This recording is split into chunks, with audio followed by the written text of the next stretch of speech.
History की आज की क्लास में हम लोग पढ़ेंगे मौर्य एम्पायर। और आज हम लोग देखेंगे मौर्य एम्पायर के बारे में।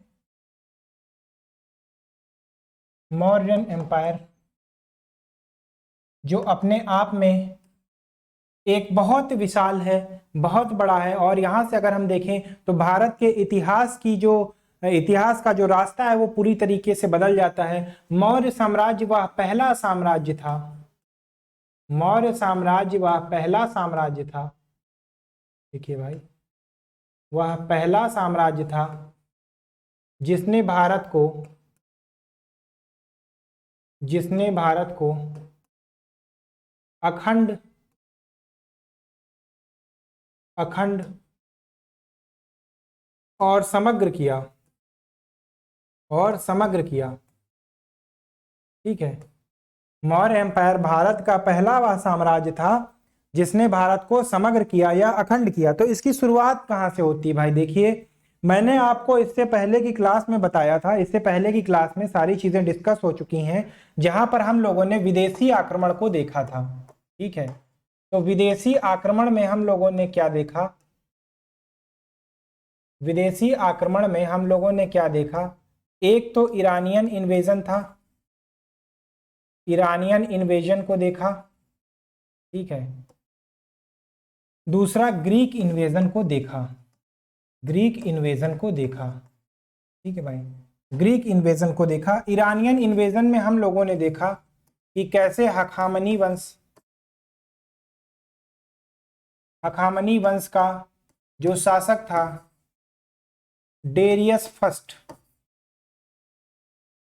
डेरियस फर्स्ट या इसको दारा फर्स्ट भी कहते हैं, दारा फर्स्ट ने कैसे जो कांधार पेशावर वाला क्षेत्र है,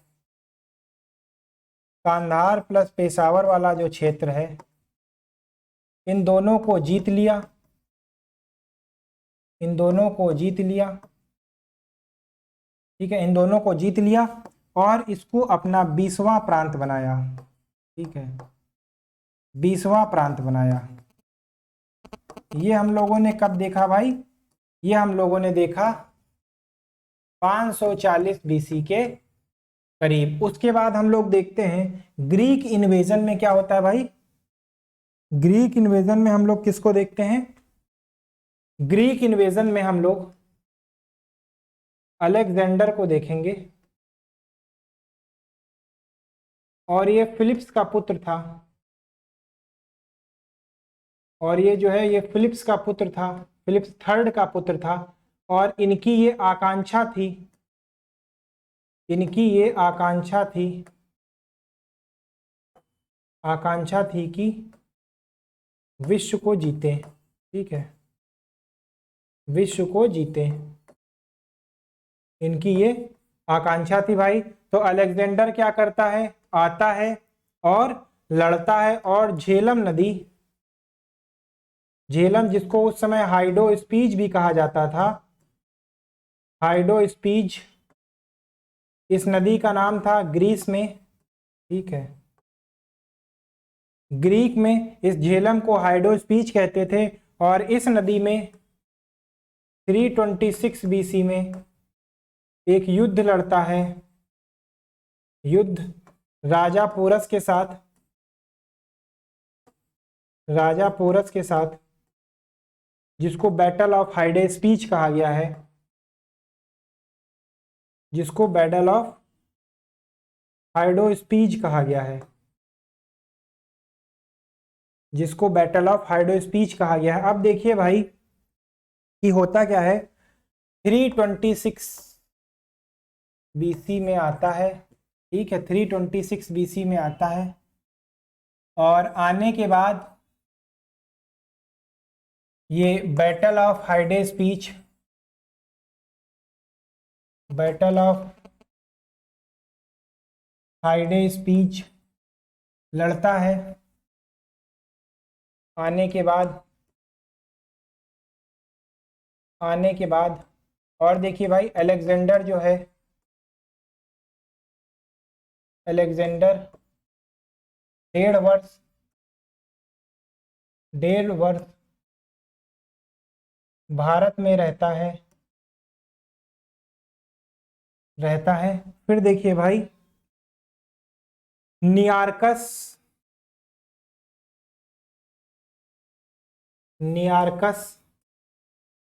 के साथ वापस लौट जाता है। नियार्कस के साथ वापस लौट जाता है। ठीक है, नियार्कस के साथ वापस लौट जाता है। अब देखिए यहां पर एक चीज और समझने वाली है कि वापस जाता है, और जाने के बाद हम देखते हैं कि 323 बीसी में Babylon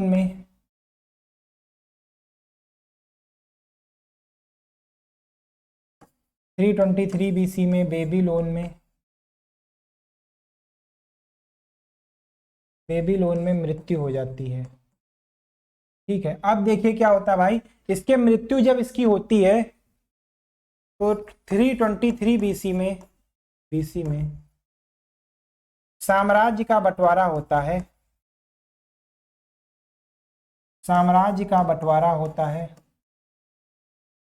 division of empire of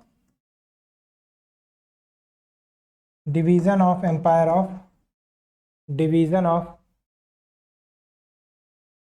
of empire of Alexander होता है। और इसी 23 में देखिए क्या होता है भाई, ट्रीटी ऑफ बेबीलोन होती है। ठीक है, ट्रीटी ऑफ बेबीलोन होती है, और इस ट्रीटी में डिवीजन में देखिए, डिवीजन में भारतीय प्रांत को शामिल किया जाता है। भारतीय प्रांत को शामिल किया जाता है। ठीक है भाई, इस ट्रीटी में भारतीय प्रांत को शामिल किया जाता है। और ठीक फिर इसके बाद क्या होता है, इसका उत्तराधिकारी जो होता है नियार्कस, उसकी मृत्यु हो जाती है, और उसकी मृत्यु के बाद 321 बीसी में राज्य का पुनः बंटवारा होता है। राज्य का पुनः बंटवारा होता है, क्योंकि भाई क्या होता है, जो इसका उत्तराधिकारी होता है नियार्कस, उसकी मृत्यु हो जाती है। तो उसकी मृत्यु के बाद राज्य का पुनः बंटवारा होता है, और इस बार कौन सी ट्रीटी होती है, इस बार ट्रीटी ऑफ ट्रिपेंडिस होती है। ट्रीटी ऑफ ट्रिपेंडिस, इस बार ट्रीटी ऑफ ट्रिपेंडिस होती है। और इस ट्रीटी में देखिए क्या होता है भाई, डिवीजन जब होता है तो डिवीजन में भारतीय प्रांतों को शामिल नहीं किया जाता। डिवीजन में भारतीय प्रांतों को शामिल नहीं करते हैं, भारतीय प्रांतों को शामिल नहीं करते, भारतीय प्रांतों को इसमें शामिल नहीं किया जाता। ठीक है, तो इससे हमें यह पता चलता है कि इसके बीच का कोई ऐसा समय था, इसके बीच का समय कुछ ऐसा था जब भारत में कोई शक्ति आ गई थी, जिसकी वजह से पहले तो भारत के साम्राज्य को शामिल किया गया, लेकिन बाद में भारत के साम्राज्य को शामिल नहीं किया गया। इससे पता चलता है कि कोई साम्राज्य ऐसा था जो 323 से 321 के बीच में आ गया, और उसने भारतीय प्रांतों पर कब्जा कर लिया। तो यह साम्राज्य कौन सा साम्राज्य था, यही हमारा मौर्य साम्राज्य था। ठीक है भाई, मौर्य साम्राज्य था। और मौर्य साम्राज्य में अगर हम लोग देखें तो मौर्य साम्राज्य देखिए, जो नंद वंश का अंतिम शासक था, नंद वंश का अंतिम शासक,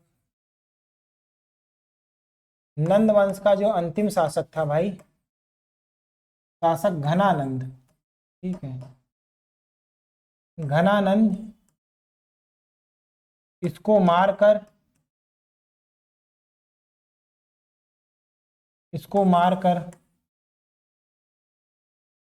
चंद्रगुप्त मौर्य चंद्रगुप्त मौर्य भाई सिंहासन पर बैठते हैं। ठीक है, इसको मारकर चंद्रगुप्त मौर्य सिंहासन पर बैठे। तो भाई देखिए कहानी ऐसी थी कि एक बार क्या होता है कि जो घनानंद था, नंद वंश का जो घनानंद था, इसका जो सेनापति था, ठीक है, इसका जो सेनापति था भद्रसाल, ठीक है, सेनापति का नाम था भद्रसाल, ठीक है। और चंद्रगुप्त मौर्य क्या करता है, जो ये चंद्रगुप्त रहते हैं, चंद्रगुप्त क्या करते हैं कि भाई देखिए चंद्रगुप्त का क्या करते हैं, यहाँ तक्षशिला में रहते हैं, ये तक्षशिला है, और यहां से सीधे हमला बोल देते हैं मगध पर, ये मगध है, मगध पर हमला बोल देते हैं, और ये जो भद्रसाल है, भद्रसाल हरा देता है इनको, ठीक है, भद्रसाल इनको हरा देता है। और फिर ये जख्मी हालत में क्या करते हैं, झाड़ियों के पास रहते हैं, तो वहां पर देखते क्या है कि एक औरत खाना बना रही होती, तो उसका लड़का जो है रोटी को बीच से ऐसे फोड़ता है तो जल जाता है। तो उसकी माँ कहती है कि भाई देखिए आपको बीच से नहीं आना चाहिए, तो वहां से सबक लेता है कि उसको ये समझ में आता है कि हाँ भाई मुझे भी बीच में हमला नहीं करना चाहिए, किनारे से हमला करना चाहिए। और फिर वो क्या करता है, किनारे से हमला करता है, और सेनापति भद्रसाल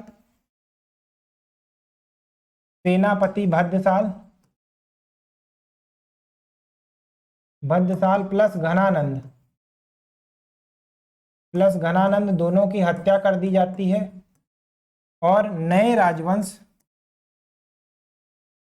और देखते हैं भाई नया राजवंश, नया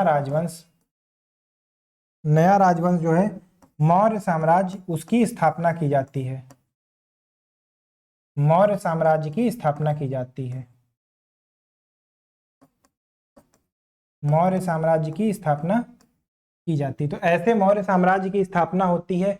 अब अगर मौर्य साम्राज्य के बारे में देखें तो जानकारी कहाँ से मिलती है भाई, तो देखिए मौर्य एम्पायर जो था, ठीक है, मौर्य एम्पायर जो था, तो एक बौद्ध ग्रंथ है, देखिए भाई बौद्ध ग्रंथ महावंश और दीपवंश, ये ऐसे हैं। तो इसमें बताया गया है कि जो चंद्रगुप्त मौर्य हैं भाई, जो चंद्रगुप्त मौर्य थे, ठीक है, ये मौर्य, इससे हमें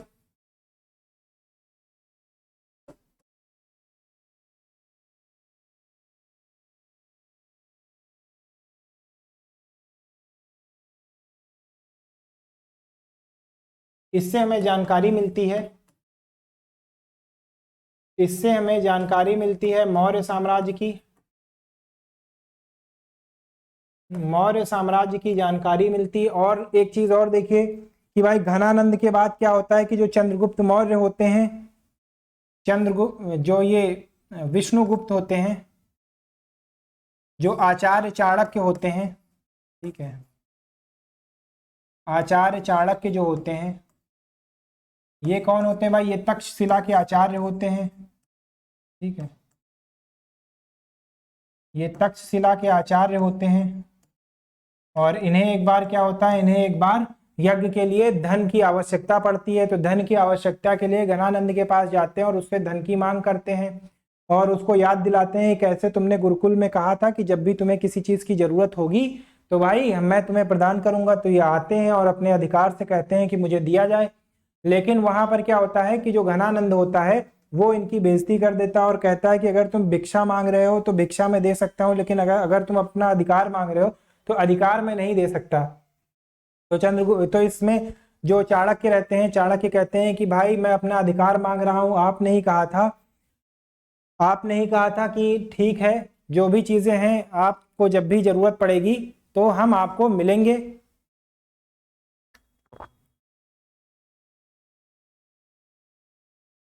कहा था कि जब भी आपको जरूरत पड़ेगी तो हम आपको मिलेंगे और आपकी सहायता करेंगे, परंतु आपने ऐसा नहीं किया, तो वहां से इनका अपमान करके भगा दिया जाता है। तो इस अपमान का बदला लेने के लिए रास्ते में जा रहे होते हैं और रास्ते में कुछ बच्चे खेल रहे होते हैं, तो वहां पर इनको चंद्रगुप्त मौर्य मिलता है और ये वहां से चंद्रगुप्त मौर्य को उठा लेते हैं और 1000 कार्षार्पण में देखिए भाई 1000 कार्षार्पण ये उस समय का पैसा था, ठीक है, में खरीद लेते हैं, ठीक है। ये जो आचार्य चाणक्य है भाई, इनका नाम देखिए क्या है, इनका एक नाम अंशुल है, ठीक है, एक नाम विष्णुगुप्त है, एक नाम विष्णुगुप्त है, ठीक है। तो ये जो भी अगर चाणक्य आए, अंशुल आए या विष्णुगुप्त आए, तो ये सब एक ही नाम है, ठीक है, ये सब एक ही नाम है। और हम लोग ऐसे देखते हैं कि जो मौर्य साम्राज्य में 322 बीसी में चंद्रगुप्त मौर्य चंद्रगुप्त मौर्य जो है वो गद्दी पर बैठते हैं। चंद्रगुप्त मौर्य जो है वो गद्दी पर बैठते हैं। फिर हम लोग देखते हैं भाई, चंद्रगुप्त मौर्य गद्दी पर बैठते हैं और 317 बीसी में देखिए भाई, ये अब जो हमारा चंद्रगुप्त है, चंद्रगुप्त मौर्य, ये कौन है भाई, ये फाउंडर है हमारे, ये फाउंडर हो जाएंगे। और ये 322 बीसी से 298 बीसी तक गद्दी पर बैठे रहेंगे। और देखिए भाई, इन्होंने क्या किया, 317 बीसी में 17 बीसी में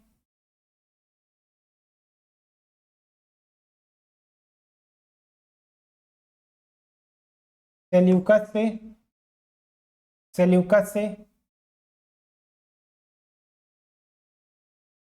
कुछ प्रांत छीन लिए। फिर देखते हैं भाई कि 305 बीसी में सेल्यूकस निकेटर से युद्ध लड़ते हैं,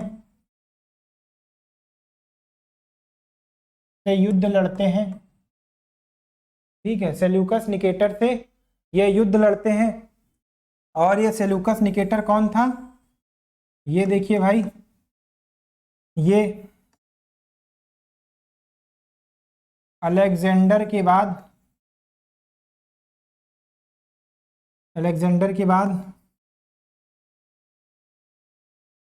उनका शासन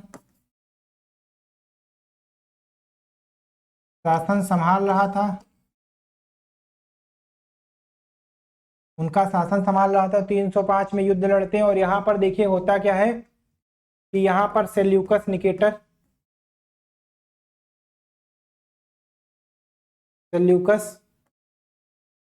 की पराजय होती है,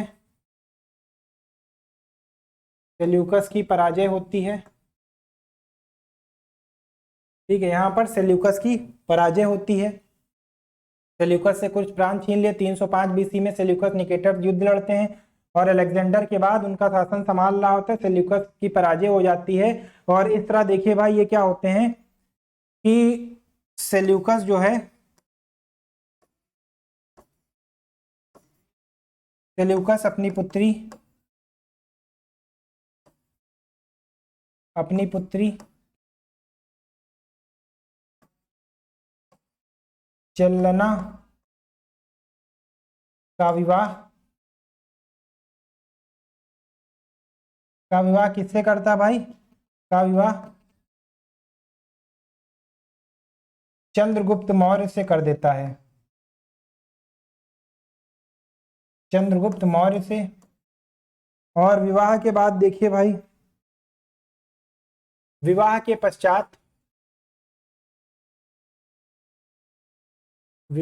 पश्चात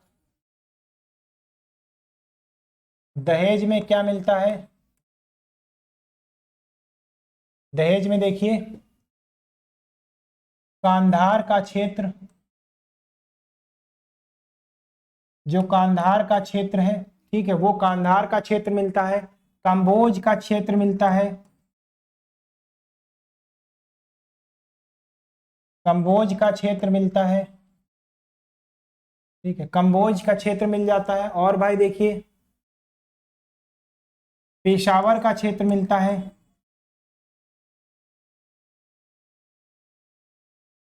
पेशावर का क्षेत्र मिलता है,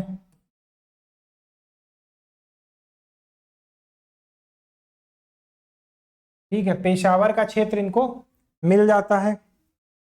और अगर हम लोग देखें कांधार का क्षेत्र मिलता है, काम्बोज का क्षेत्र मिलता है, पेशावर का क्षेत्र इनको मिल जाता है। और यहां से देखिए एक राजदूत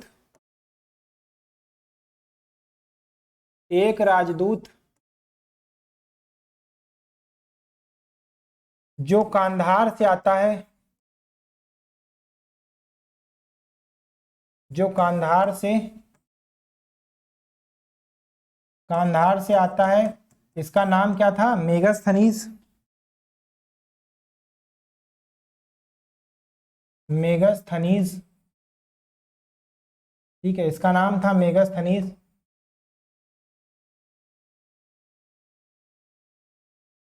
मेगस्थनीज था। और ये क्या था? एक फॉरेन एम्बेसडर। देखिए भाई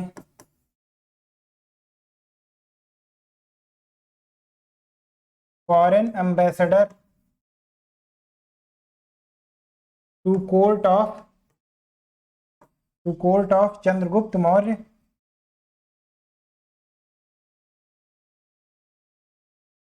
चंद्रगुप्त मौर्य, ठीक है।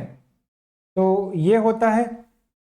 और चंद्रगुप्त मौर्य के दरबार में मेगस्थनीज को भेजा जाता है। और ये जो मेगस्थनीज है इसने एक पुस्तक लिखी है, एक बुक का राइटर है। और उस पुस्तक का नाम क्या है? इंडिका, ठीक है। मोस्ट इंपॉर्टेंट है ये बुक, बहुत बार एग्जाम में पूछा गया है, वनडे एग्जाम्स में खासकर, ठीक है। इंडिका नाम की पुस्तक किसने लिखी है? मेगस्थनीज किसके दरबार में आया था, या मेगस्थनीज के द्वारा रचित पुस्तक का क्या नाम है? तो इस पुस्तक का नाम है इंडिका, ठीक है। इंडिका इस पुस्तक का नाम है। उसके बाद हम लोग देखते हैं कि जो चंद्रगुप्त होते हैं इनके दरबार में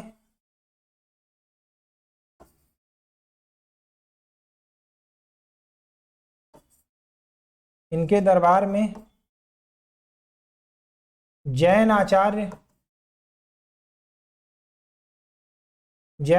भद्रबाहु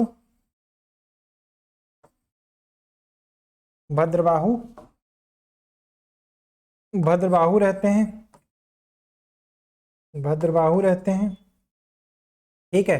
तो इनके दरबार में जैन आचार्य भद्रबाहु रहते हैं। और इन्हीं के यहाँ से राजदूत जो है वो कांधार से आता है, मेगस्थनीज फॉरेन एम्बेसडर रहता है इनके कोर्ट में। और उसने पुस्तक लिखी है इंडिका। और विवाह के पश्चात 305 बीसी में जब इनका विवाह होता है, तो 305 बीसी में इनके विवाह के पश्चात कांधार, कंबोज, पेशावर का क्षेत्र इनको मिल जाता है, ठीक है, का क्षेत्र इनको मिल जाता है, ठीक। इन्होंने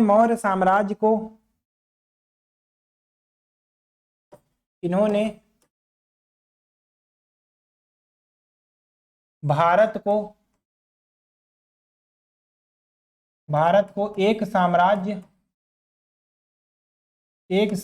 के रूप में खड़ा किया, ठीक है। और देखिए भाई चंद्रगुप्त मौर्य ने, ये जो चंद्रगुप्त मौर्य हैं, देखिए ये जो चंद्रगुप्त मौर्य हैं इन्होंने अपना उत्तराधिकारी किसे बनाया? इन्होंने अपना उत्तराधिकारी बनाया बिंदुसार को,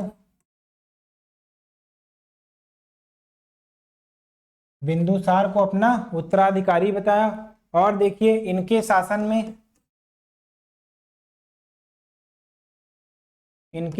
में इनके शासन में क्या होता है कि 12 साल का दुर्भिक्ष अकाल पड़ता है। दुर्भिक्ष अकाल पड़ता है। 12 ईयर सीवियर ड्रॉट पड़ता है। 12 साल का दुर्भिक्ष अकाल पड़ता है इनके शासन में। ठीक है भाई। और इसकी जानकारी हमें कहाँ से मिलती है? तो देखिए भाई, गोरखपुर में एक जगह है,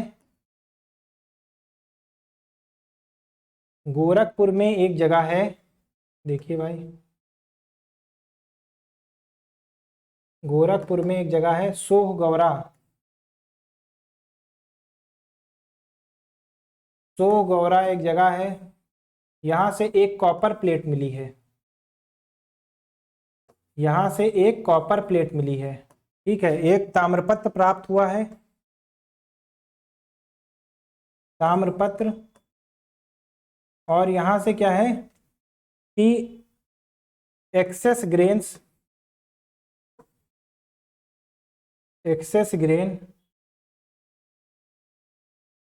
डिस्ट्रीब्यूशन ड्यूरिंग ड्रॉट का आदेश मिलता है। इसमें ये लिखा गया है सोहगौरा ताम्रपत्र में कि जब भी कभी अकाल का समय पड़ता था या जब भी कभी अकाल का समय आता था तो जो एक्सेस अनाज हुआ करता था उसको निकालकर राज्य में बंटवाया जाता था। ऐसा इस ताम्रपत्र में लिखा हुआ है। ठीक है, तो यहाँ से इनके शासन में 12 साल का दुर्भिक्ष अकाल पड़ा था। और अगर हम बात करें कि इनके शासन में, तो देखिए इनके ही शासन में चोल, चेर और जो पांड्य हैं, ठीक है, कहाँ है देख लेते हैं एक बार। तो देखिए भाई, ये थे, यहां पर था चेर साम्राज्य। ठीक है, ये वाला जो एरिया था ये पांड्य का था और ये जो एरिया था ये चोल का था। ठीक है, तो इन तीनों को पड़ोसी कहा गया है, इन तीनों को पड़ोसी कहा गया है या नेबर कहा गया है इन तीनों को। इसका मतलब हम समझ सकते हैं कि इनका साम्राज्य कहाँ तक फैला हुआ था। अगर इनके साम्राज्य की के विस्तार की बात करें तो देखिए भाई, इनका साम्राज्य कहाँ तक फैला हुआ था, तो इनका साम्राज्य पूरा यहाँ तक ऐसे फैला हुआ था। ये जो साम्राज्य था, ये जो साम्राज्य था ये फैला हुआ था। और ये वाला जो पोर्शन है भाई, ये वाला पोर्शन ये इनके साम्राज्य में शामिल नहीं था, ये इनके साम्राज्य में शामिल नहीं था, साम्राज्य में शामिल नहीं था, ये इनके साम्राज्य में शामिल नहीं था। क्यों? ये कलिंग का क्षेत्र है, ये कलिंग के क्षेत्र को, ये वाला जो एरिया है ये कलिंग का है। और इसको कौन जीतता है भाई? ये 261 BC में जीता जाता है। ठीक है, तो ये वाला क्षेत्र शामिल नहीं था। और यहां से हमें दिख सकता है कि इनके साम्राज्य में कौन कौन सी चीजें थी। देखिए भाई, अफगानिस्तान शामिल था, अफगानिस्तान, पाकिस्तान, इंडिया, बांग्लादेश था, नेपाल था। ठीक है, तो इतने 1 2 3 4 और लगभग 5, आज के आधुनिक 5 देश इनके राज्य में शामिल थे। इतना विशाल इनका साम्राज्य हुआ करता था भाई। अब चंद्रगुप्त मौर्य के लास्ट डेज में बात करते हैं कि अपने अंतिम समय में इन्होंने क्या किया। तो देखिए भाई, जो चंद्रगुप्त मौर्य थे, जो ये चंद्रगुप्त मौर्य हैं, ये 322 BC से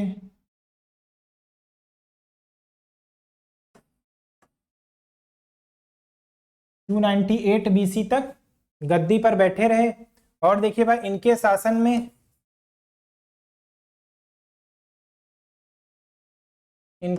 में 12 वर्ष का 12 वर्ष का अकाल पड़ा। ठीक है, तो ये देखिए क्या करते हैं कि 298 बीसी में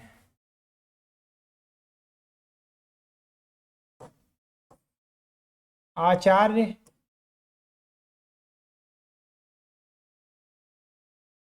भद्रबाहु के नेतृत्व में, भद्रबाहु के गाइडेंस में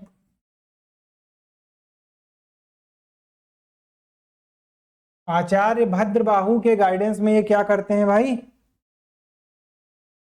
ये कहाँ चले जाते हैं, ये दक्षिण में चले जाते हैं। ये दक्षिण भारत में कर्नाटक में चले जाते हैं, कर्नाटक में चले जाते हैं। और ये जो आचार्य भद्रबाहु थे, इनके प्रभाव में ये क्या करते हैं, जैन धर्म को स्वीकार कर लेते हैं। इनके प्रभाव में ये जैन धर्म को स्वीकार कर लेते हैं। ठीक है, और कर्नाटक में जाते हैं। कर्नाटक में एक जगह है हासन। ठीक है, हासन जिले में एक जगह है श्रवणबेलगोला।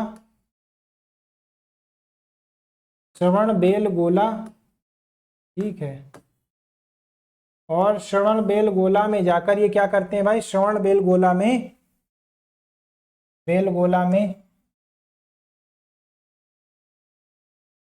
संलेखना विधि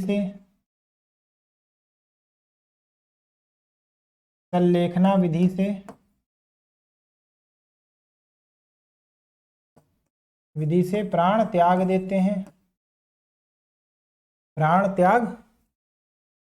ये संलेखना विधि से प्राण त्याग देते हैं। ठीक है, अब ये संलेखना विधि क्या होती है, तो देखिए भाई, जैन धर्म में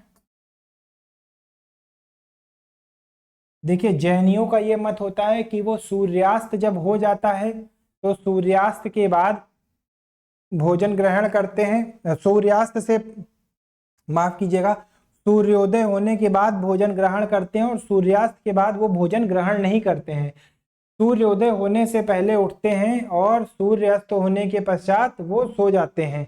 ठीक है, तो उनकी ये रहता है कि वो जब तक खड़े होकर भिक्षा मांगते हैं तभी तक चीजों को ग्रहण करते हैं। एक बार वो भिक्षा मांगने में असमर्थ हो जाते हैं तो फिर वो खाना और पीना छोड़ देते हैं और निर्वाण की ओर प्राप्त करते हैं। तो जैन धर्म में क्या है, जैन धर्म में भोजन पानी त्याग कर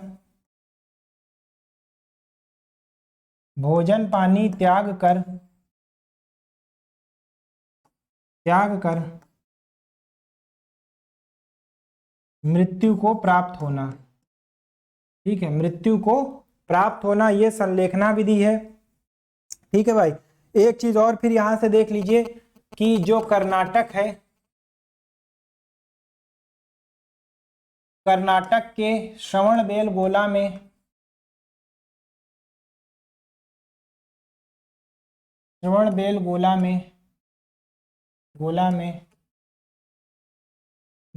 क्या है भाई, प्रथम तीर्थंकर, जो प्रथम तीर्थंकर हैं, इनके पुत्र जो हैं वो गोमतेश्वर हैं। गोमतेश्वर की 57 फीट ऊंची प्रतिमा है।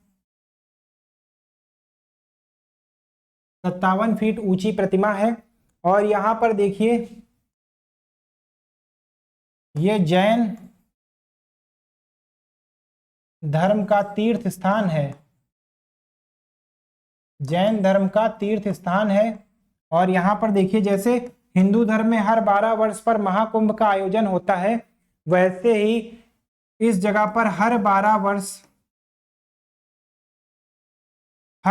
वर्ष पर महामस्तकाभिषेक होता है, महामस्तकाभिषेक होता है। ठीक है, और इसको बनवाया किसने था? तो देखिए इसको 10वीं सदी में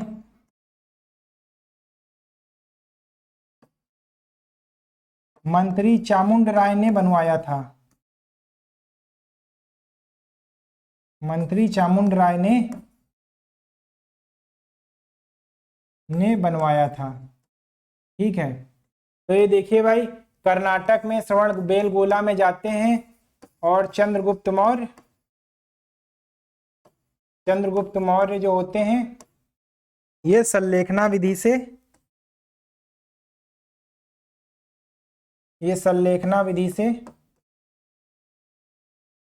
से प्राण त्याग देते हैं। तो यहां से एक क्वेश्चन ये आता है कि भाई जो जैन ये जो थे चंद्रगुप्त मौर्य, ये किस धर्म को मानते थे? तो देखिए भाई ये जो चंद्रगुप्त मौर्य हैं ये जैन धर्म को मानते थे। ठीक है, जैन धर्म को मानते थे। और इन्होंने किसको उत्तराधिकारी बनाया था?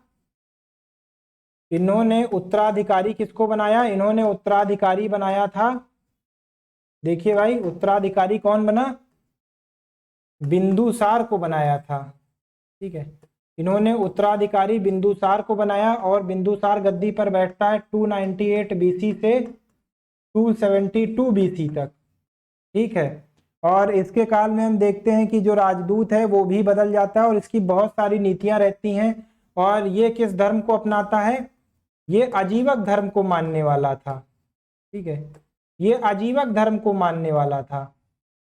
तो ये चीजें हम लोग अगले क्लास में देखेंगे और आज की क्लास यहीं तक। इसके बाद हम लोग मौर्य समाज में आगे बिंदुसार और अशोक को देखेंगे। Thank you.